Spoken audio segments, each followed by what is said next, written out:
Hello बच्चों, आज हम क्लास 10th के मैथ का एक नया चैप्टर के साथ आपके सामने आए हैं। आज का जो चैप्टर है वो मैथ में चैप्टर 15 है, प्रोबेबिलिटी यानी प्रायिकता। ठीक है ना। ये चैप्टर जो है 10th क्लास के स्टूडेंट के लिए बहुत ज्यादा इंपॉर्टेंट है, बहुत ही आसान सा टॉपिक है और इससे क्वेश्चन जो है 5 से 6 नंबर के पूछते हैं, है ना। यानी कि इससे ऑब्जेक्टिव में भी सवाल आएगा और सब्जेक्टिव में भी सवाल पूछते हैं और ये क्वेश्चन जो है आप काफी ज्यादा आसान होता है और इससे आपके मार्क्स जो है आसानी से आ सकते हैं, पूरे मार्क्स ला सकते हैं। तो इसलिए इस वीडियो को आप पूरा देखेंगे, है ना। इस चैप्टर को हम शुरू कर रहे हैं, है ना। सबसे पहले इस चैप्टर के कुछ बेसिक कॉन्सेप्ट के बारे में हम आपको बता देते हैं। ऐसे तो इन जानकारियों का कोई महत्व नहीं है, फिर भी इनको जानना बहुत जरूरी है। चलिए, जैसे प्रायिकता का मतलब क्या होता है? संभावना, है ना, यानी कि अनुमान लगाना। हमारा जो जीवन है, हमारे जीवन जो है पूरी तरह से संभावनाओं पर आधारित है। किसी भी काम के पहले जो है ना, हम लोग क्या करते हैं? संभावना व्यक्त करते हैं। जैसे अगर मान लीजिए कि अभी टोक्यो ओलंपिक चल रहा है ना, उसमें हम अनुमान लगाते हैं कि भारत जो है इतने मेडल जीतेगा, इतने गोल्ड मेडल जीतेगा, इतने का आपका रजत पदक जीतेगा या इतने जो है कांस्य पदक जीतेगा, है ना। यानी कि ये क्या है? एक प्रकार की संभावनाएं हैं और हमारा जीवन है जो है पूरी तरह से संभावनाओं पर आधारित है ना। अगर मौसम खराब किया तो हम संभावना लगाते हैं, अनुमान लगाते हैं, तो हो सकता है आज बारिश होगी, है ना। अब ऐसा नहीं है कि वो अनुमान जो है सही हो जाए, वो संभावनाएं 100% सही हो जाए, है ना। या किसी राजनीतिक दल की, है ना, जब चुनाव का समय आता है तो हम राजनीतिक दलों के बारे में विभिन्न प्रकार की संभावनाएं व्यक्त करते हैं। इस पार्टी की सरकार बनेगी, है ना, या ये प्रतिनिधि जो है सरकार बनाएगी, विभिन्न प्रकार की चीजें जो है, यानी कि पूरी तरह से हमारा जीवन संभावनाओं पर आधारित है। तो प्रायिकता का मतलब भी क्या होता है? संभावना, है ना। प्रायिकता का मतलब होता है अनुमान लगाना, संभावना, है ना। प्रायिकता है कि इसके अंतर्गत दो प्रकार के कथन मिलते हैं। एक जो है 100% सत्य होता है और एक जो है पॉसिबिलिटी, संभावना अनिश्चित होती है। एक ऐसी घटना मिलेगा, एक ऐसे कथन मिलेंगे जो निश्चित होगी, है ना, निश्चित घटनाओं पर आधारित होगी, और दूसरा जो है अनिश्चित घटनाओं पर आधारित होगा। ठीक है ना। तो इसकी माप को हम संख्याओं के रूप में क्या किया जाता है?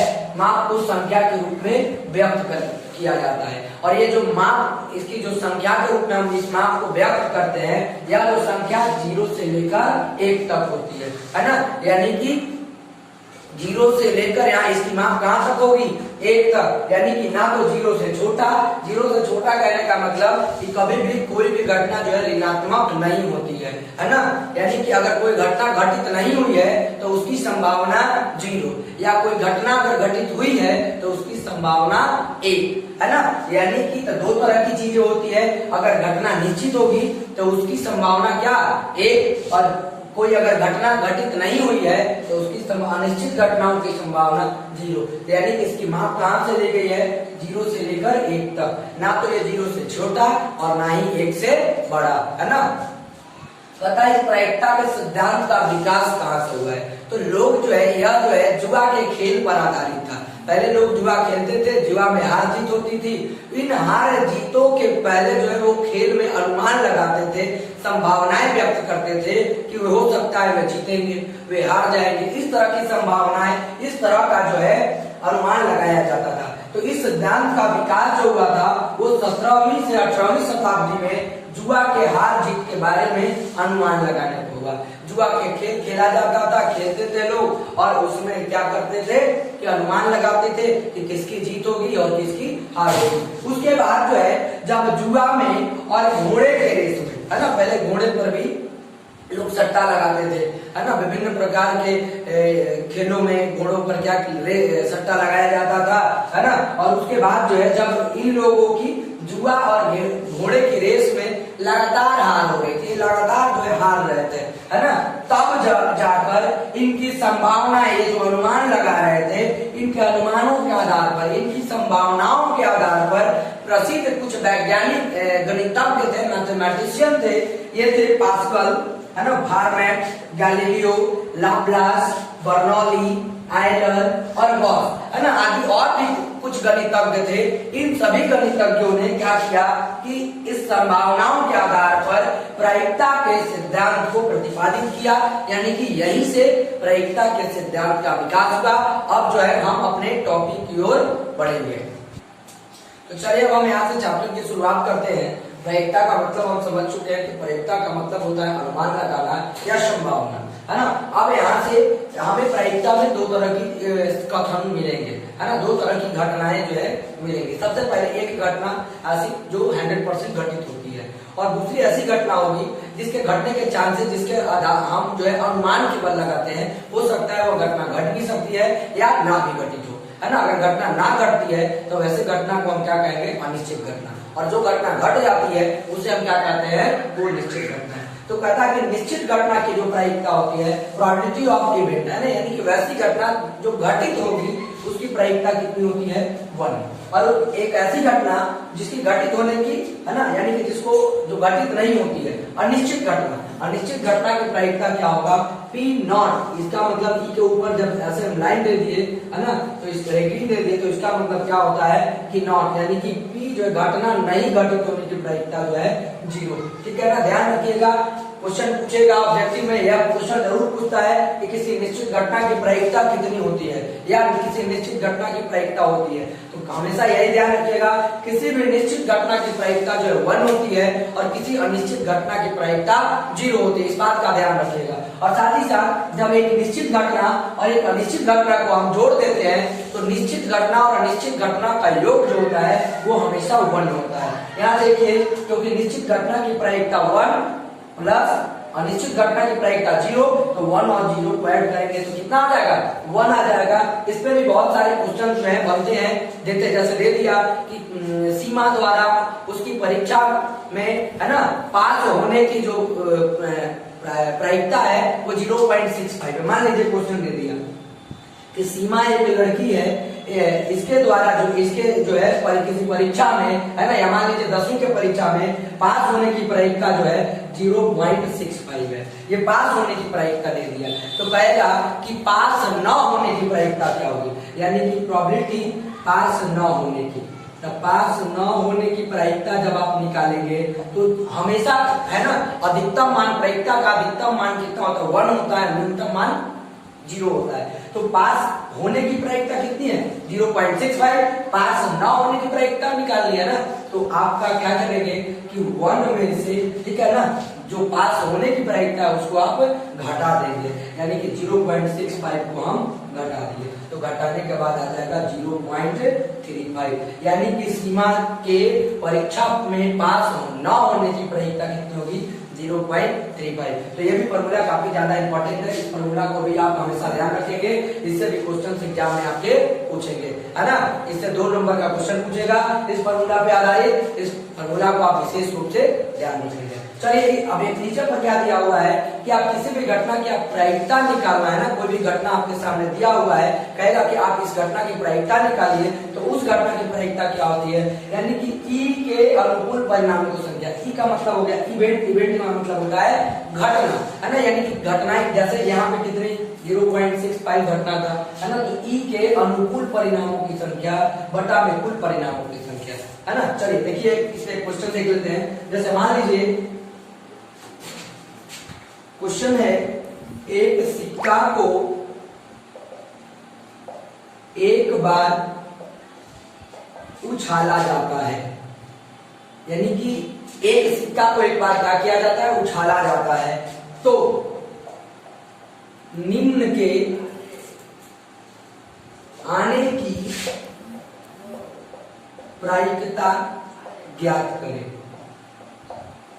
जैसे पहला नंबर दे दिया P चित्त, यानी कि चित आने की या हेड आने की। बी नंबर दे देगा P पट, यानी कि टेल, है ना, ऐसे भी इसको लिख सकता है P हेड, और B नंबर दे देगा P टेल, ठीक है ना। अब ध्यान रखिएगा, चित आने की, पट आने की, यानी कि हेड आने की और टेल आने की। तो यहाँ क्या किया जाता है, एक सिक्का को कितनी बार उछाला जा रहा है, एक बार। तो संभव परिणाम क्या है, कुल संभव परिणाम क्या क्या मिल सकते हैं, तो कुल संभव परिणाम, मान लीजिए एक सिक्का को हम क्या करेंगे, उछालेंगे, तो एक सिक्का को उछालेंगे तो मान लीजिए कि या तो हेड आएगा और नहीं तो टेल आएगा, है ना। कुल संभव परिणाम जो होगा वो कितने हो जाएंगे, या तो हेड और नहीं तो टेल आएगा, है ना। यानी कि कुल संभव परिणाम कितने हो गए, 2 हो गए। कितने हो गए, कुल संभव परिणाम कितने हो गए, 2 हो गए। अब क्या पूछ रहा है कि एक चित आने की, है ना, पहला नंबर एक चित आने की यानी कि हेड आने की। तो देखिए हेड कितनी बार आया है, एक बार हेड आया है। तो ई के अनुकूल परिणामों की संख्या, तो अनुकूल परिणाम कितने बार हेड पूछ रहा है, हेड कितनी बार आया है, एक बार आया है तो एक लिख दिए, और बटा कितना कुल परिणाम, तो कुल परिणाम कितने, हेड और टेल का है, 1 2 परिणाम टोटल है, तो 1/2, ठीक है ना। अब इसमें देखते हैं टेल आने की, तो टेल कितनी बार आया है, पहले ई के अनुकूल परिणाम की संख्या, तो टेल कितना है, टेल भी आ गया है आपका 1 बार, तो यहाँ 1 लिख देंगे, और उसके बाद कुल परिणाम है ना, कुल परिणामों की संख्या, तो यहाँ क्या लिख देंगे, 2, यानी कि 1/2। इस तरह से हम विभिन्न प्रकार के क्वेश्चनों को, है ना, जब भी इस तरह का क्वेश्चन पूछेगा तो हम बनाएंगे। चलिए कुछ क्वेश्चन को देखते हैं, है ना। पहला क्वेश्चन क्या है कि एक थैले में 5 लाल 3 काली तथा 8 हरी गेंदें हैं, है ना। एक थैला है, एक थैला में 3 प्रकार की गेंदें हैं, 5 लाल गेंदें हैं, 3 काली गेंदें और 8 हरी गेंदें हैं। कहता है कि एक गेंद को थैले से यदि छाया निकाला जाता है। यदि छाया का मतलब होता है कि मान लीजिए ये थैला है ना, और थैला में हम बिना देखे, है ना, बिना देखे गेंद को क्या करते हैं, निकालते हैं, और निकालने के बाद जो है हमें प्रायिकता बताना है कि पहला क्वेश्चन क्या है कि क्या प्रायिकता होगी कि गेंद लाल हो, क्या प्रायिकता होगी कि गेंद हरी हो, या क्या प्रायिकता होगी कि गेंद काली हो, है ना। चौथा है कि क्या प्रायिकता होगी कि गेंद हरी ना हो। उसके बाद पांचवा है कि गेंद लाल ना हो, छठा गेंद काली ना हो, है ना। यानी कि प्रायिकता निकालना। तो सबसे पहले हम कुल परिणाम देखेंगे। पहले देख लेते हैं लाल गेंद कितनी है, तो लाल गेंद 5, उसके बाद काली गेंद 3, उसके बाद हरी गेंद 8। तो कुल गेंद कितनी है, या कुल परिणाम भी कह सकते हैं। तो 5 और 3 8 और 8 कितना, 16, है ना। अब यहां से हमारा क्वेश्चन बनेगा पहला, प्रोबेबिलिटी ऑफ गेंद लाल। तो क्या कहता है कि पहले ई अनुकूल परिणामों की संख्या, जो भी घटना है उसके अनुकूल परिणामों की संख्या देख लीजिए, और फिर बटा कुल परिणामों की संख्या। तो लाल गेंद कितनी है, 5, तो अनुकूल परिणाम 5 हो गया। उसके बाद कुल परिणाम, तो कुल परिणाम कुल गेंदें कितनी है, 16, यानी 5/16 हो गया। दूसरा क्वेश्चन है प्रोबेबिलिटी ऑफ गेंद हरी हो, गेंद हरी हो। चलिए हरी गेंद कितनी है ना, हरी गेंद इसके अनुकूल परिणामों की संख्या 8 बटा कुल परिणाम 16, 8 से 16 कट गया, 8 1 8 8 2 16, यानी कि 1/2 हरी गेंद होने की प्रायिकता। तीसरा क्वेश्चन जो है प्रोबेबिलिटी ऑफ, क्या कहता है कि गेंद काली हो, गेंद काली हो। गेंद काली के अनुकूल परिणामों की संख्या देख लीजिए कि गेंद काली कितनी है, 3, तो यहाँ 3 लिख दिए, और कुल गेंदें 16, यानी कि हो गया ये 3/16। उसके बाद चौथा क्वेश्चन क्या कहता है कि गेंद हरी ना हो, यानी प्रोबेबिलिटी ऑफ गेंद हरी ना हो। तो मान लीजिए अगर कहता है कि गेंद हरी ना हो, अगर गेंद हरी नहीं होगी तो या तो लाल होगी और नहीं तो काली होगी, है ना। अगर जो भी गेंद नहीं कह रहा है तो आप उस गेंद को क्या कर दीजिए, हटा दीजिए। तो हरी गेंद को हम हटा देते हैं, तो क्या बचता है, लाल और काली। तो हो सकता है निकालने पे लाल भी हो सकता है, गेंद निकालने पर काली भी हो सकता है। तो हम क्या करें, हमारे पास जो अनुकूल परिणाम हो कितने हैं, 5 और 3, यानी कि 5 और 3 कितने हो गए, 8 बटा कुल परिणाम 16, यानी 8/16, यानी 1/2। गेंद हरी न होने की प्रायिकता कितनी होगी, 1/2 होगी। चलिए अच्छा, 5वां नंबर क्वेश्चन क्या है, प्रोबेबिलिटी गेंद लाल न हो, गेंद लाल न हो।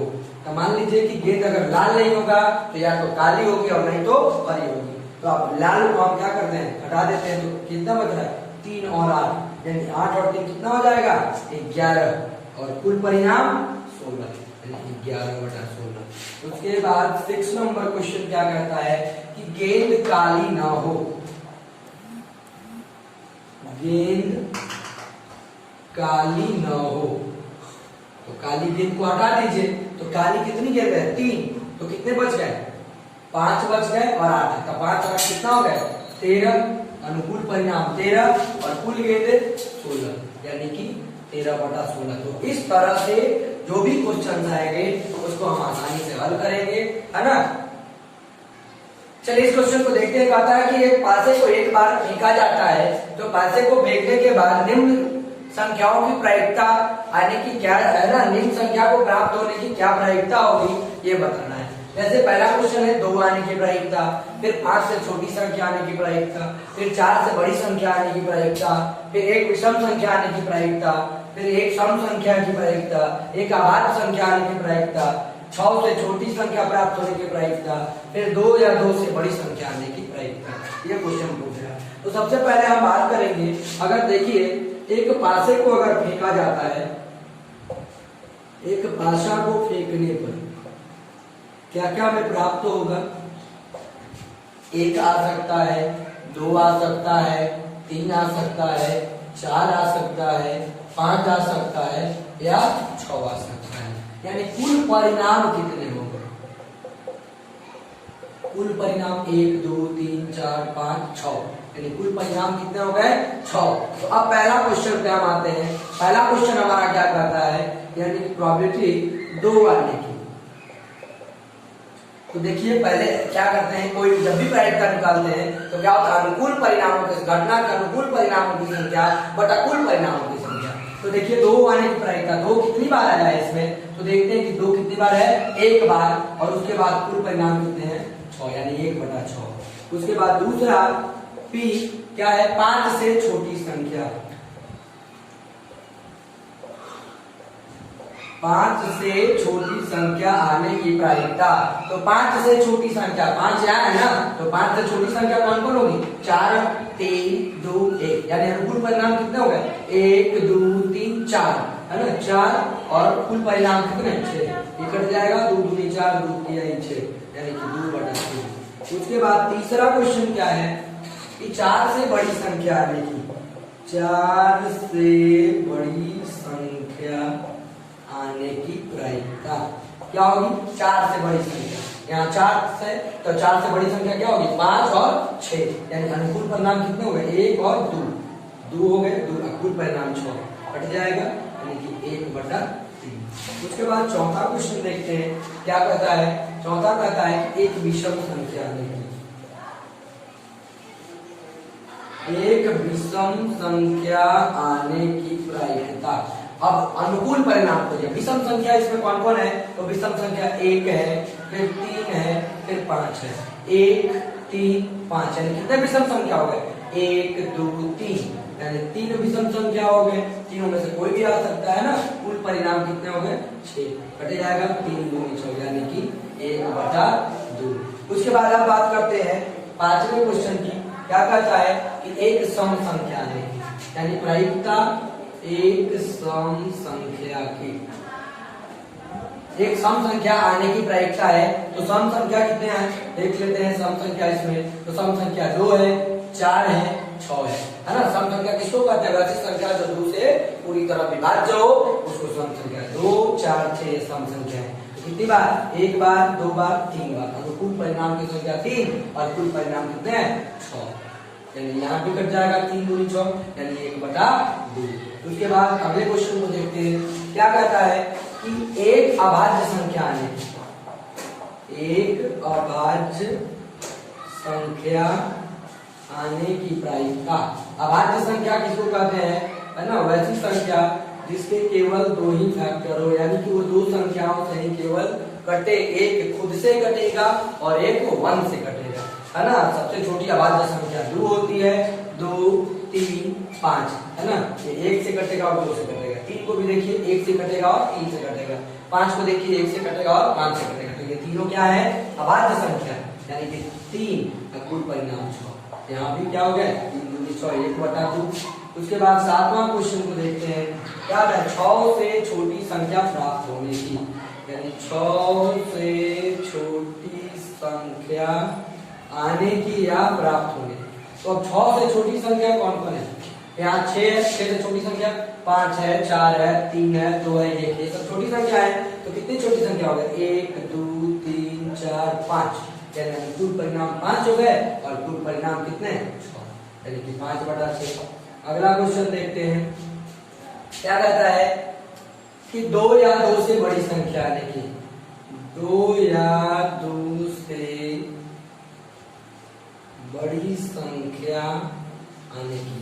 तो 2 या 2 से बड़ी, दो कह रहा है 2 या 2 से बड़ी, यानी कि इसमें हम 2 को भी क्या करेंगे काउंट करेंगे। तो 2 3 4 5 6, यानी कितनी संख्या 1 2 3 4 5, कुल परिणाम हो गए 5 और कुल परिणाम कितने 6, यानी कि ये क्या हो गया 5/6।